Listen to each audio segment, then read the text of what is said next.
वो तेरी कृपा बिना नाहिरे एक वीणो लेते श्वास तेरी कृपा से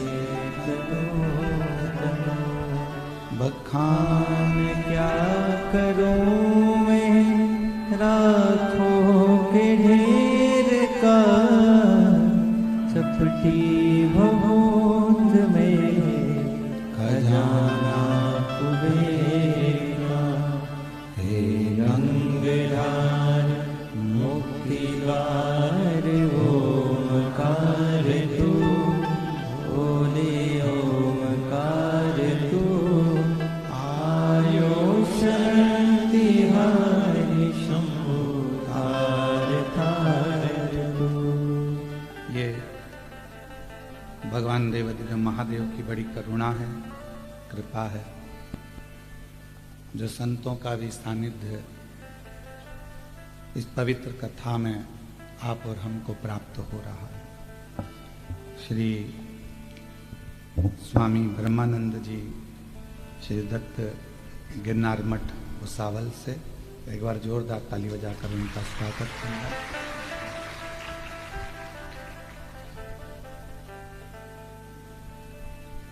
कल एक कथा में सुंदर एक संवाद श्रवण किया था कि भगवान शिव पर चढ़े हुए जल का प्रोक्षण अर्जुन अपने ऊपर करा होता है और वो 5 अप्सराओं को उनके मूल स्वरूप में ला देता।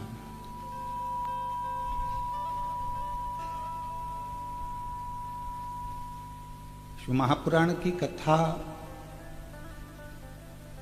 का कार्य यही है, व्यक्ति को अपना स्वरूप का दर्शन कराना।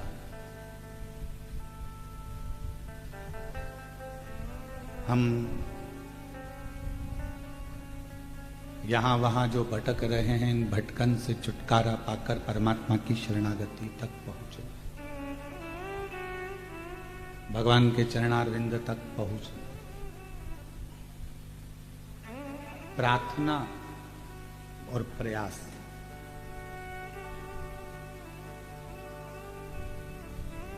ये 2 शब्द हैं। एक है प्रार्थना, दूसरा है प्रयास। शिव महापुराण की कथा कहती है, प्रार्थना करते समय आप पूर्ण तरह से शिव पर आश्रित हो जाओ। भगवान देवाधिदेव महादेव पर पूर्ण तरह से आश्रित हो तो प्रार्थना सफल होगी। अब मालूम पड़ा कि आप प्रार्थना तो कर रहे हो पर पूर्ण तरह से आप आश्रित ही परमात्मा पर नहीं।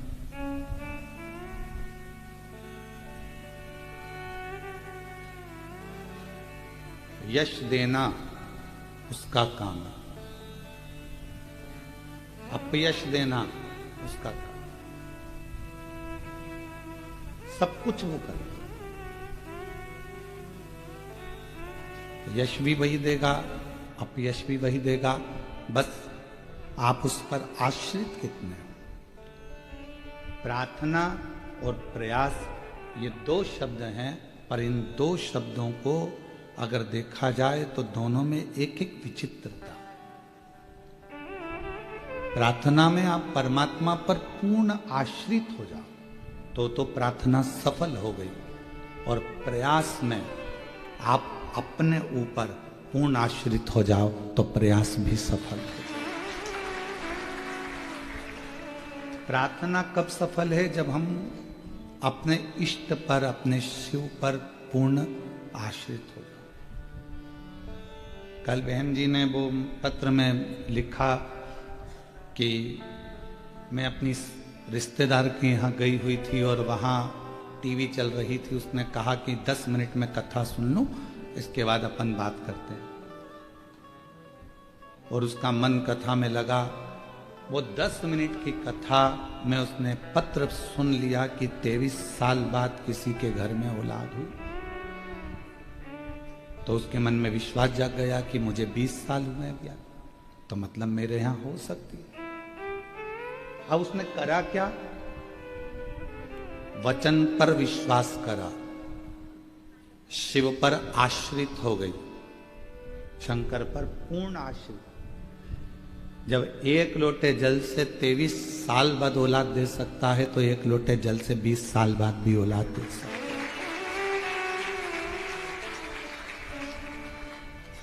पूर्ण आश्रित हो गई।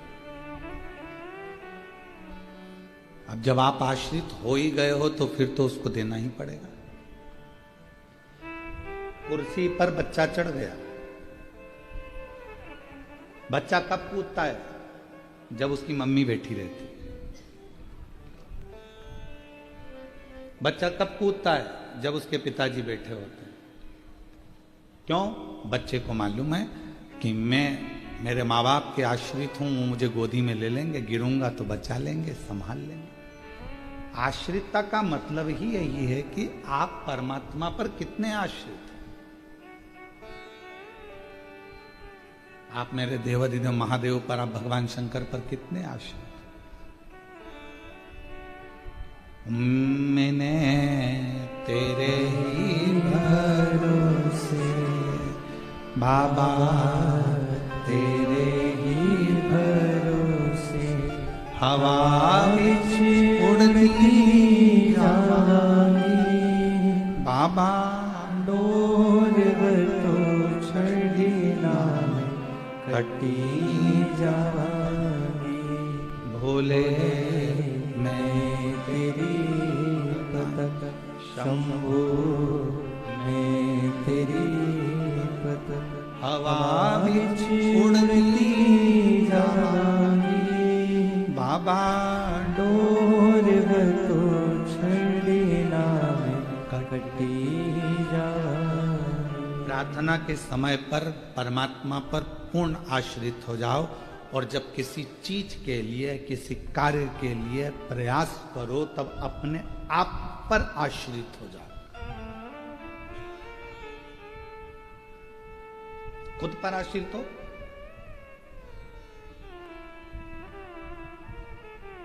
क्यों ये काम हो सकता है?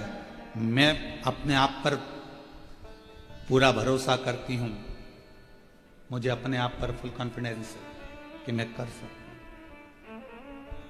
मतलब आप अपने आप पर आश्रित हो गए हो, और प्रयास करने में यदि आप अपने ऊपर आश्रित हो गए हो, तो फिर दुनिया की कोई ताकत आपको हरा नहीं सकती। आप विजय प्राप्त कर सकते।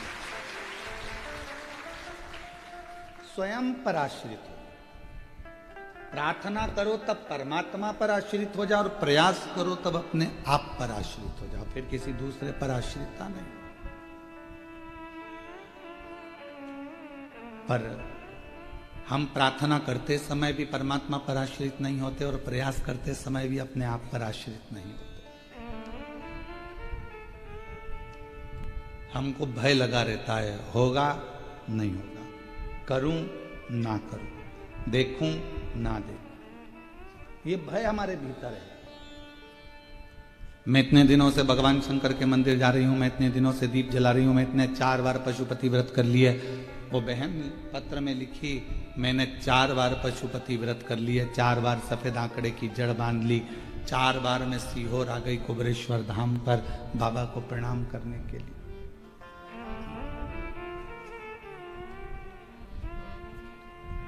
आप में से कई माताएं ऐसी हैं, कई मेरी जीजियां बैठी हैं, कई मेरे जीजा बैठे हैं, मेरी बेटियां बैठी हैं, बेटे बैठे हैं, माएँ बैठी हैं, मेरे बुजुर्ग माता पिता बैठे हुए हैं यहाँ। कई लोग पंडाल में नहीं बैठे तो घर पर कथा सुन रहे होंगे, ऑनलाइन कथा का रसतत्व ग्रहण कर रहे होंगे। कई बार आप 1 बार प्रयास करें, 2 बार प्रयास करें, 3 बार प्रयास करें, 4 बार प्रयास करें, 5 बार प्रयास करें और नहीं हुआ। आखिरी में आपने सोच लिया कि मेरी तो किस्मत ही बुरी है। अगर किस्मत बुरी होती तो परमात्मा तुमको जन्म ही नहीं देता। किस्मत अच्छी है इसलिए मनुष्य का शरीर मिल गया, किस्मत अच्छी है इसलिए अच्छे घर में जन्म हो गया, किस्मत अच्छी है इसलिए अच्छा परिवार मिल गया, किस्मत अच्छी है इसलिए शिव महापुराण की कथा मिल गई, किस्मत अच्छी है तो भगवान ने पूरा शरीर अच्छा दिया, किस्मत अच्छी है तो परिवार, पति, बच्चे, कुटुंब, कबीला सब अच्छा मिला। अगर किस्मत बेकार होती तो किसी जलगांव के चौराहे पर कटोरा लेकर खड़े रहती। उसने किस्मत अच्छी दी, भाग्य अच्छा दिया। किस्मत बेकार होती तो किसी गली में कोई पांव टूटा हुआ कुत्ता को देखना, कुत्ता को देखोगे पांव टूटे हुए को तो समझना कि भगवान ने बड़ी कृपा करी कि मेरे पांव अच्छे दे दिए। किस्मत अच्छी। क्यों किस्मत का रोना रोना? भगवान ने हमको ये लिख दिया, भगवान ने हमको वो लिख दिया। कई बहुएं अपने आप को कोसती हैं, परिवार को कोसती हैं, कई माताएं सास होन अपने आप को कोसती हैं, मेरी किस्मत में ऐसी बहू लिखी थी, मेरी किस्मत में ऐसा पुत्र लिखा था, मेरी किस्मत में ये लिखा था, मेरी किस्मत में ऐसा पति लिखा था। एक दूसरे को कोस रहे हैं और हो कुछ भी नहीं रहा, कुछ भी नहीं। क्यों अपने आप को कोस, क्यों अपने को कोस? एक कथा आपको पहले भी कही, आज फिर कहते हैं। दुनिया में किसी की सामर्थ्यता नहीं है कि कोई आपका बुरा कर दे। इसको कर लेनी चाहिए। दुनिया में किसी की सामर्थ्यता नहीं है कि कोई आपका बुरा कर दे। किसी की सामर्थ्यता नहीं, पर दुनिया में केवल एक की सामर्थ्यता है जो आपका बुरा कर सकता है। कौन है वो? आप खुद स्वयं। अपने लिए जब बुरा बुरा सोचते रहोगे, अपनी किस्मत को रोते रहोगे, तो एक दिन तुम्हारी किस्मत अपने आप बेकार हो जाएगी। तुम अपने आप को कोसते रहोगे तो एक दिन पूरे बर्बाद हो जाओगे। किसी की सामर्थ्यता नहीं कि कोई तुम्हें बर्बाद कर दे। किसी की सामर्थ्यता नहीं जो आपको कुछ कर दे। आप अपने आप में बर्बाद हो रहे हो, बुरा सोचकर, गलत सोचकर, गलत विचार कर। और मैंने तेरे ही भरोसे बाबा, तेरे ही भरोसे हवा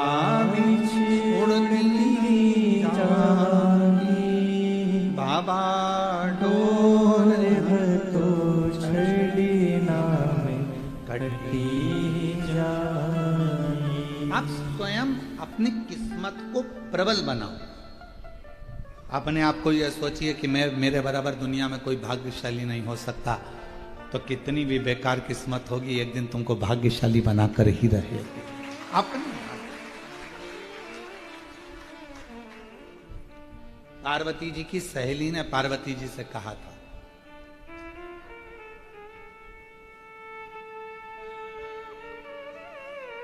एक दिन गजमुखी बोली। पार्वती जी की सहेली का नाम था गजमुखी।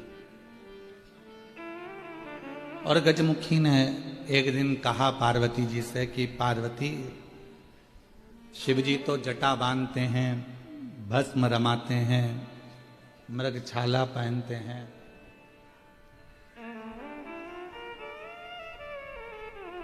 और पूरा नगर का लोग कह रहा है कि तेरी किस्मत बेकार हो गई, तुझे ऐसा पति मिल रहा है।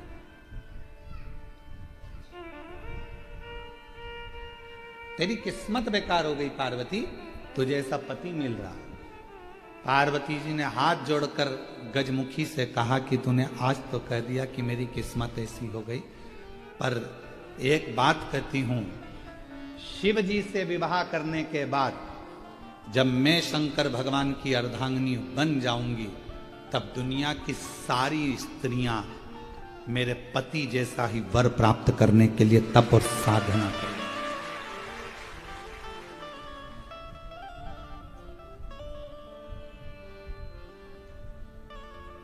शिव जैसा पति चाहने की तब साधना करेंगे, कोई दूसरे जैसा पति नहीं किसी माताओं से पूछो तुम्हें कैसा पति चाहिए तो कि शंकर जी जैसा मिलना चाहिए। क्यों भैया, भगवान नारायण जैसा नहीं चाहिए? अरे वो चरण दबाते रहते हैं। क्यों भैया, राम जी जैसा पति नहीं चाहिए? अरे वो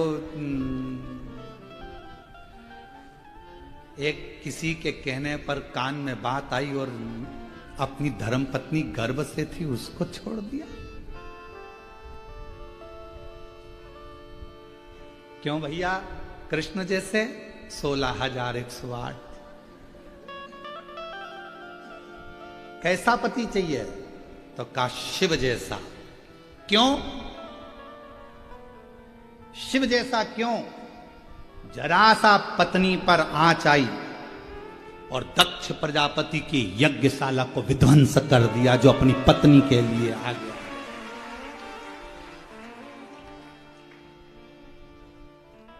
कितना प्रेम करने वाले शिवजी, जो अपने पत्नी के शव को अपने कंधे पर धारण कर कर 1000 वर्ष निकाल दिए, तांडव करते करते पूरी पृथ्वी को खंगाल दिया। कितना प्यार करते होंगे, कितना प्रेम करते होंगे। और चली गई पत्नी, प्राण छूट गए, तो उसके इंतजार में अगला जन्म लेगी, फिर मेरी बनेगी, प्रतीक्षा करते रहे, प्रतीक्षा। और एक आज का जमाना, एक मित्र के घर गया और उसको उसकी पति पत्नी दोनों का झगड़ा हो रहा था, तो समझाने लगा, देखो पति पत्नी तो गाड़ी के 2 चक्के हैं, संभल कर चलना चाहिए, दोनों को एक जैसे चलना चाहिए, साथ कर चलो, संभल कर चलो। पत्नी बड़ी खुश हुई कि मेरा पति में कितना ज्ञान है, वो समझा रहे थे अपने दोस्त को।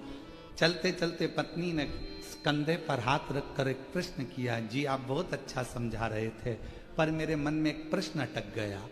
पत्नी ने पूछा, कौन सा प्रश्न? आप कह रहे थे कि पति पत्नी गाड़ी के 2 पहिए हैं, दोनों को सम चलना चाहिए। मेरा प्रश्न ये है, मान लो एक पहिया कहीं पंचर हो जाए या बेकार हो जाए तो पति क्या करेगा? तो पति ने कहा, उसमें करना क्या, स्टेपनी लगाकर निकल जाना। झगड़ा चालू हो गया, फिर झगड़ा प्रारंभ हो गया।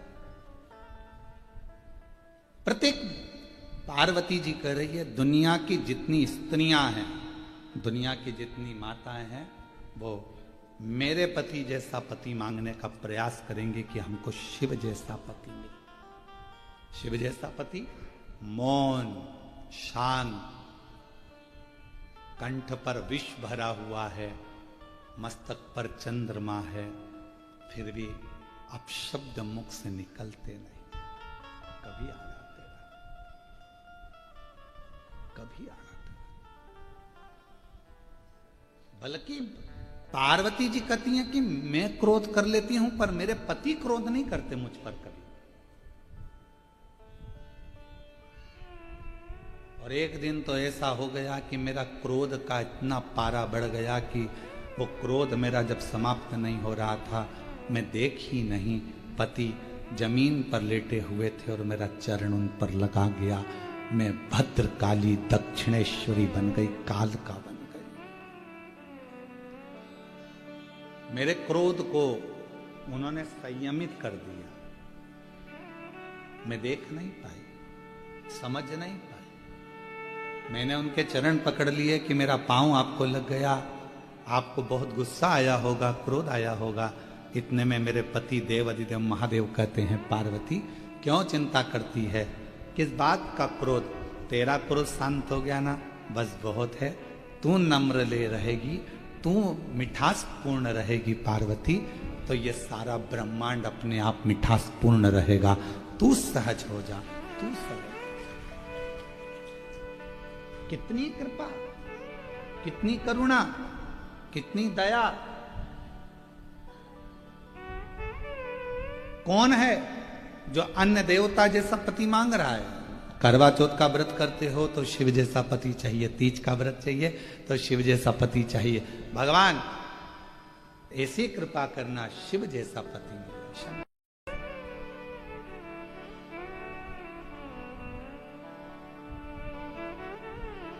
मेरे भोले बाबा मस्तक पर गंगा रखते हैं, मस्तक पर गंगा रखते हैं। जगत का पुरुष जब अपने घर के अंदर प्रवेश करे, दुकान पर कितना भी टेंशन हो, व्यापार में कितना भी टेंशन हो, परिवार में बाहर कितना भी टेंशन हो, पर घर में आते समय तुम्हारा भेजा ठंडा होना चाहिए, मस्तक पर गंगा होना चाहिए, थोड़ी शीतलता तुम्हारे भीतर होनी चाहिए। ये शिव कथा का। तो प्रार्थना और प्रयास, प्रार्थना में पूर्ण आश्रितता भगवान पर रख दो, प्रयास में पूर्ण आश्रितता अपने ऊपर कर दो, पूर्ण आश्रित।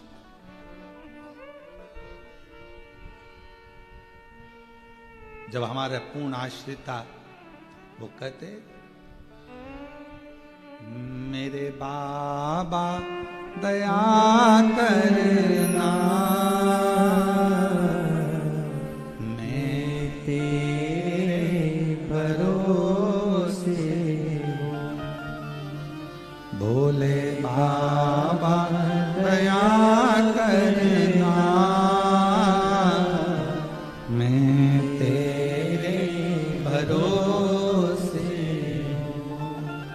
ना घर के भरोसे हूँ, ना परिवार के भरोसे हूँ, ना घर के भरोसे हूँ, ना परिवार के भरोसे हूँ। भोले बाबा दया करना, मैं तेरे भरोसे हूँ। मेरे बाबा दया करना, मैं तेरे भरोसे हूँ। मैं किसी के आश्रित हुई नहीं, मैं तो तेरे आश्रित।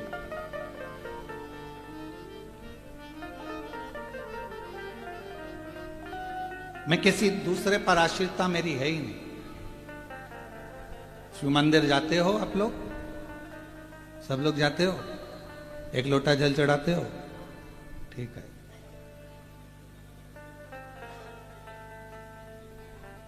लोटे का पूरा जल चढ़ा जाते हो, पूरा की पूरा जल चढ़ाते होगे ना, फिर बाद में उसमें चढ़ा हुआ जल लेकर आते हो, पर चढ़ाते तो पूरा होना, ठीक है। चावल का दाना पूरा चढ़ाते हो ना, आखा, बेलपत्र, धतूरा, पुष्प,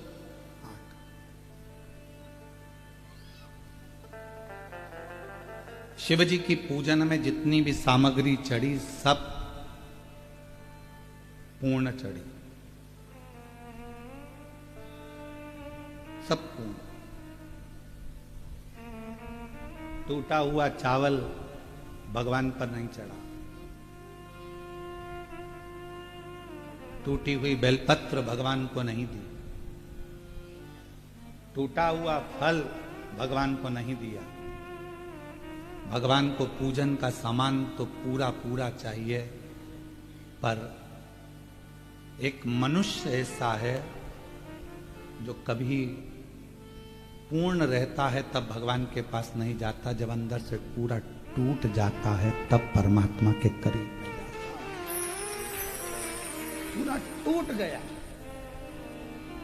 परिवार ने, नातों ने, रिश्तों ने, कुटुंब ने, कबीले ने, लोगों ने जब ताना दिया, शब्द कहा, कहीं कर्जे में, कहीं तकलीफों में जब फंस गया, बीमारी में जब पूरा टूट गया, जब हर तरह से हताश हो गया, तब वो शिव के द्वार गया, तब वो शंकर, भगवान ने स्वीकार किया उसको, भगवान उसको स्वीकार करे। पूर्ण तरह से टूट चुका था, पूर्ण तरह से। एक कथा आती है,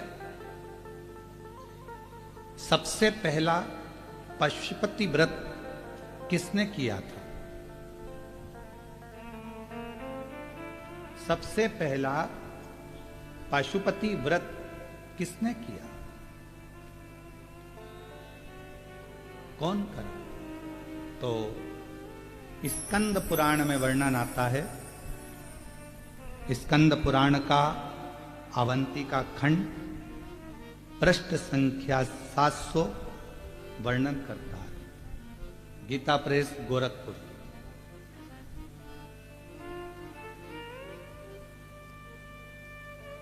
कि सबसे पहला पशुपति व्रत भगवान ब्रह्मदेव ने करा था। भगवान ब्रह्मा जी। कौन ने करा? भगवान ब्रह्मा।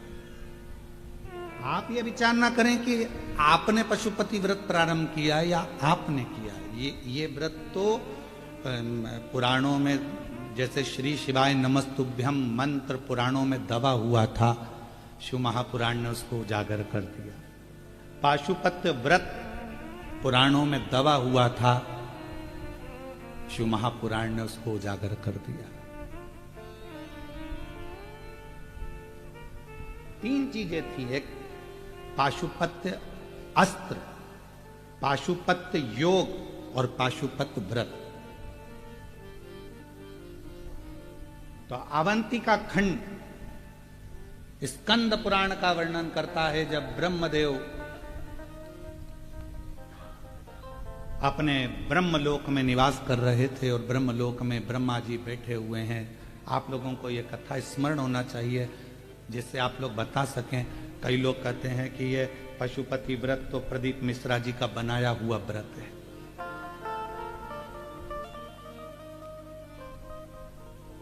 बहुत आक्षेप लगते हैं महाराज।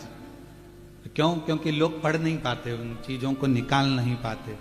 कौन सी पुराण में से निकाला, कौन सी पुराण में से बोला, किस में से बोला, बस उनको तो केवल आक्षेप लगाना है। और बचा कुचा है तो आज के जमाने में वो कौन सा जमाना हो गया? AI का जमाना हो गया। अभी एक बहन जी ने पत्र लिखा है,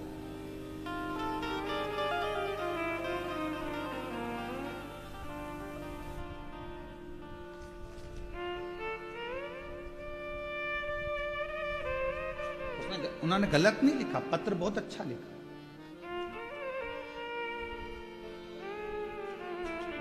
सो शीतल पल्लोड पैठण से हैं।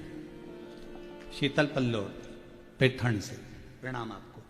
बहुत अच्छा पत्र लिखा है दीदी आपने, आपको प्रणाम करता हूं। आपने पत्र में लिखा कि गुरुजी,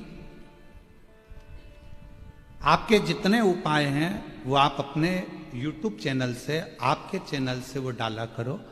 आजकल आपकी आवाज की लोग कॉपी कर ली, आपकी आवाज की कॉपी कर ली, आपकी वीडियो की कॉपी कर ली, और वो कॉपी कर कर लोग आपका, जैसे शरद पूर्णिमा का, या आपने कौन सी पूर्णिमा को, कोजगिरी पूर्णिमा का आप बहुत सारे उपाय बताए, परंतु आपकी सोशल मीडिया पर वो कम डले। पर लोग आपकी आवाज की कॉपी AI से कर लिए, और AI से कॉपी कर कर लोगों ने आपकी आवाज, आपका फोटो लगाकर उसको अलग अलग तरीके से डाला तो कई लोगों को उसका लाभ नहीं मिल पाता। हम चाहते हैं कि आपका जो उपाय हो वह आपके चैनल से डले, जिससे आपके शिव भक्त दूसरी जगह नहीं जाएं, वह आपके चैनल पर। मैं आपको प्रणाम करता हूं, जो आपने अच्छी बात कही। आइए आप एक बेलपत्र लेकर जाओ। गुरुदेव, कोरोना काल से मैं आपकी शिव पुराण की कथा श्रवण कर रही हूं, और मेरे बाबा ने मुझे इतना दे दिया कि झोली छोटी पड़ जाए, इतना बाबा की कृपा हुई है। मैं बाबा को यहां प्रणाम करने के लिए। गुरुदेव,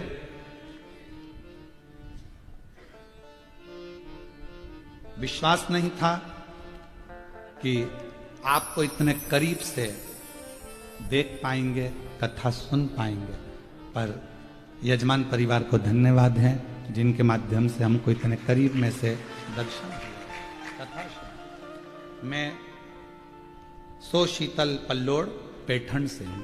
एक बार जोरदार ताली बजाकर। आप पैठण से आई हैं, आपको प्रणाम करते हैं, और हमारा प्रणाम संत एकनाथ जी के पवित्र चरणों को भी जाकर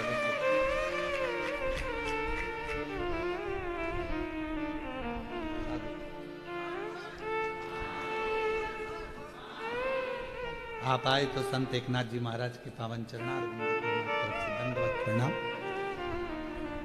शिव कृपा, शंकर की उदारता। आजकल का जमाना एआई का जमाना हो गया। वॉइस की रिकॉर्डिंग कर लेते हैं, हम जो बोल रहे हैं वैसी की वैसी आवाज निकाल लेते हैं, उस आवाज में वीडियो हम बना लेते हैं, वही वीडियो सोशल मीडिया पर डाल देते हैं, चाहे अच्छे के लिए डालें चाहे बदनाम करने के लिए डालें। उनका पूरा एक टारगेट चलता है कि बदनाम कैसे करें, एआई के माध्यम से। इसलिए सभी श्रोता भाई बहनों से निवेदन करेंगे कि तुम्हारे बेटे के लिए, तुम्हारी बेटी के लिए, तुम्हारे पति के लिए, तुम्हारे लिए, तुम्हारे परिवार वालों के लिए अगर कोई गलत तरह का कोई भी वीडियो लोग बनाएं तो पहले अपने बच्चे पर भरोसा करना, अपने पति पर भरोसा करना, अपनी पत्नी पर भरोसा करना, अपनी बेटा बेटी पर भरोसा करना। एआई से बनी हुई वीडियो या ऑडियो पर भरोसा नहीं करना। आजकल ऑडियो से लोग उसको ब्लैकमेल करना चाहिए, फोटो बनाकर वीडियो बनाकर नहीं। मैं बहन जी सो शीतल पल्लोड़ बहन जी को प्रणाम करता हूं। बहुत सुंदर विचार आपके आए हैं। हम सीहोर इस बात को जरूर कहेंगे कि आने वाले समय में जो भी उपाय हो वो सोशल मीडिया हमारे चैनल से डलें, जिससे जनमानस को वो प्राप्त हो। शिव तत्व दुनिया के लोगों ने कह दिया कि पशुपति व्रत सीहोर वाले महाराज जी का खुद का बनाया हुआ है। किसी ने कहा श्री शिवाय नमस्तुभ्यम सीहोर वाले महाराज जी का खुद का बनाया हुआ है। हम निवेदन करेंगे, हम कथा कर रहे हैं तो कथा के माध्यम से स्कंद पुराण गीता प्रेस गोरखपुर का अवंती खंड पृष्ठ संख्या 700, जिसमें आप पढ़ सकते हो कि पहला पशुपति व्रत स्वयं ब्रह्मा जी ने किया था और वो व्रत ब्रह्मा जी ने धारण किया। वो पशुपति व्रत कब किया? एक हय नाम का असुर हुआ और वो हय नाम का जो असुर था, हय नाम का जो राक्षस था असुर, उसने इतना उपद्रव कर रखा था पूरा अवंतिका प्रदेश को, पूरे अवंतिका पुरी को उसने कंकर कंकर जितने भी भूमि थी, जितने भी सब रहने वाले थे, उन सब को अपने असुर प्रवृत्ति से दबा कर रखा था। पूरी अवंतिका पुरी वो हय नाम का असुर।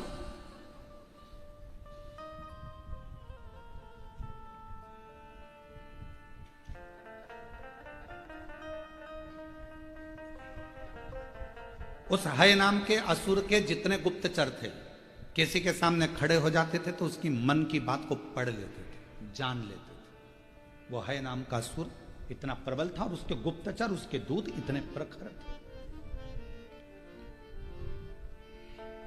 इतने प्रखर। अब उसके गण, उसके जो असुर दैत्य थे वो घूमते रहते थे, कोई कुछ बात करता था उसकी बात को ध्यान करके और वो हय को बता देते तो हय असुर जाकर पूरा नष्ट कर देता था। अवंतिकापुरी में कोई रह ही नहीं रहा था, सब अवंतिका क्षेत्र को छोड़कर चले गए। केवल वृक्ष बचे थे, लताएं बची थी, महाकाल वन बचा था और वो लता वृक्ष सब बचे थे। तो उन वृक्षों ने, उन लताओं ने, अवंतिकापुरी के उन वृक्षों ने, लताओं ने ब्रह्मा जी को याद करना प्रारंभ किया। क्यों? कोई मनुष्य वहां रह ही नहीं रहा था। जो रहता था वो हय असुर उनको नष्ट कर देता था, सबके मन की बात जानकर उनको पूरा बर्बाद कर देता था। तो वो हय असुर के कारणवश बड़ा परेशान हो। लता वृक्ष, पेड़ के वृक्ष की मन की बात वो असुर नहीं जान पाता था, इसलिए उनको ये बात नहीं मालूम पड़ी तो वृक्षों को भी कटवा देता। उस हय असुर को यह नहीं मालूम पड़ा कि ये वृक्ष क्या सोच रहे हैं, ये लताएं क्या सोच रही, ये पौधे क्या सोच रहे हैं, ये हय असुर को नहीं मालूम था। पर उन वृक्षों ने मन से भगवान को पुकारना प्रारंभ कर।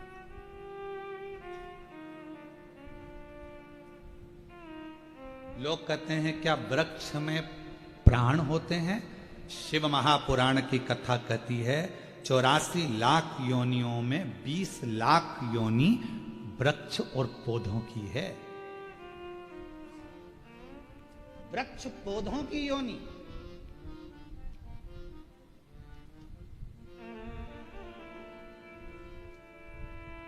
जो व्यक्ति ज्यादा अकड़ कर रहता है ना, बहुत अकड़ कर रहता है, बहुत अकड़ कर, उसका अगला जन्म पेड़ का ही होता है। खड़े रहे ठूट जैसे, पानी गिर रहा, हवा चल रही, बारिश हो रही, हवा में वैसे ऐसे हिले थोड़ा बहुत और फिर खड़े रहे। और जो ज्यादा किसी को गाली देता है, अपशब्द कहता है ना, उसको आम वाला पेड़ बना देते हैं, इमली का पेड़ बना देते हैं, उसको खजूर का पेड़ बना देते हैं। क्यों? तू बहुत गाली देता था, आम का पेड़ बना दो, इसको खड़ा रहेगा। बच्चे आएंगे, दे पत्थर, दे पत्थर, डंडा लाएंगे, खूब झुड़ेंगे, झड़ा झड़ा। पूजन पाठ होगा तो आम के पत्ते नोचे जाएंगे, पत्तों को तोड़ा जाएगा। वो पेड़ भिलकता है, मैंने कौन सी गलती कर दी जो मुझे इतने पत्थर पड़ रहे हैं, इतने डंडे पड़ रहे हैं, इतना नोचा जा रहा है। भगवान कहते हैं, धर्मराज कहते हैं, तूने मनुष्य देह में लोगों पर खूब आक्षेप लगाए थे, खूब गालियां दी थी, खूब आड़ा टेढ़ा बोला था, खूब बोला था। अब खड़े रहे, लोग तुझे पत्थर मार, इमली का पेड़ बना देंगे, डंडे से झड़ाएंगे, खूब पत्थर मारेंगे, खूब।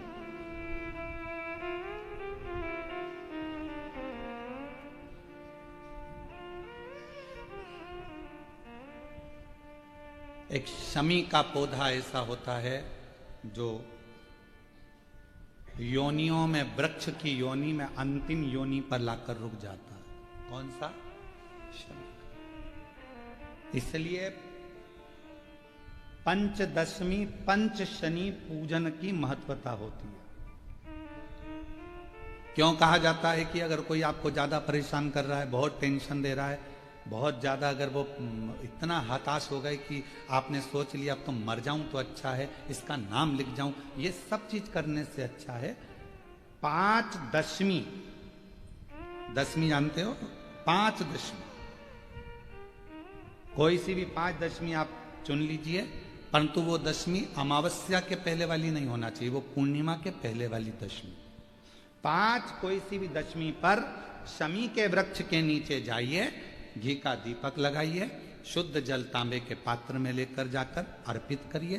पहले दीप जलाना, उसके बाद शमी के पौधे में जल डालना, और पौधे उस वृक्ष के नीचे बैठकर जल चढ़ाकर वहीं पर एक चावल का दाना समर्पित कर कर बाबा से प्रार्थना करना कि बाबा मुझे बहुत कष्ट है, ये मेरा एक तकलीफ मुझे दे रहा है, बस आप मेरी तकलीफ को दूर करना। शिव की ऐसी कृपा होगी। 5 शमी पूजन, जब विजय दशमी के भाव से, दशमी आपके यहाँ पर भी पूजन होती है, विजयदशमी पे हमारे यहाँ शमी के पत्र की बड़ी पूजन का महत्व है। 5 दशमी 5 शमी पूजन कर ली जाती है, तो जो भी आपका द्रोही होता है वो आपसे दूर हो जाता है या आपसे स्नेह कर कर आपके करीब आ जाता है। ये शमी पूजन वृक्ष योनि के अंतिम योनि का पूजन।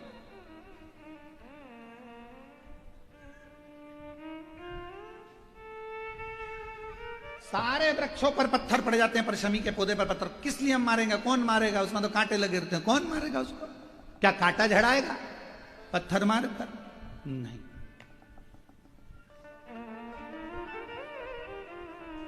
हम तो यहां तक कहेंगे कि शमी की आराधना, साधना आपके द्रोहियों को, दुश्मनों को भी दूर कर देती। शमी। और मेरी जीजियों, मेरे जीजाओं, मेरी बेटियों, बेटाओं, मेरी माताओं, मेरे बुजुर्ग माता पिता स्मरण करें, जब जब यदि आपका हृदय दुखे, मन दुखे, तो एक शमी की पत्ती को शंकर के शिवलिंग पर जरूर चढ़ाएं, सारे दुख अपने आप समाप्त होना प्रारंभ।